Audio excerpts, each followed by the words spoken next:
Ever since I can remember, we've always had one of those old vintage Parker Brother Ouija boards sitting in our closet collecting dust.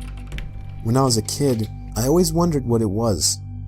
From the box, it seemed like a horrible board game, until one day I found out what a Ouija board really is, and immediately dug it out of the closet. I insisted on my brother trying it out with me, and eventually got him to play along. We put our hands on the planchette, and I began asking the typical cliché questions like, "Is there anybody there?" and "Can you answer me?" Other than my brother jokingly moving the planchette around to imitate an answer from some kind of entity, there was no real response. After getting bored, we put the game back in the box. I did a little research that night to find out how to make Ouija boards work.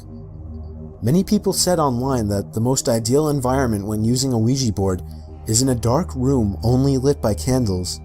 So when my parents weren't home, I managed to gather like 6 or 7 candles and convinced my brother to try it one more time. I lit the candles and set them around the table in the dining room with all the lights out. We tried one more time. I asked again if there was anybody there. The planchette began to move. I told my brother to stop moving it, but he swore he wasn't. I told him to move his hand away, and he did. It kept moving. My brother thought I was messing with him, but I didn't pay attention.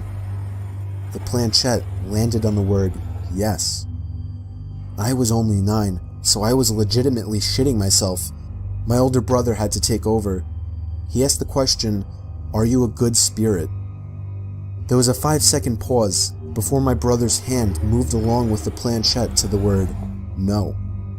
We both looked at each other, and at this point I ran to my room and shut the door behind me, but he continued on with the so-called game. I heard his muffled voice come from down in the dining room, when all of a sudden I heard him screaming at the top of his lungs.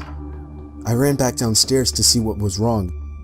He was holding up his shirt, revealing a small open wound that almost looked like a claw mark. He told me to set the fireplace immediately, and I obeyed. He threw the thing in the fireplace and told me to never speak of what happened to anybody. We have never used a Ouija board since.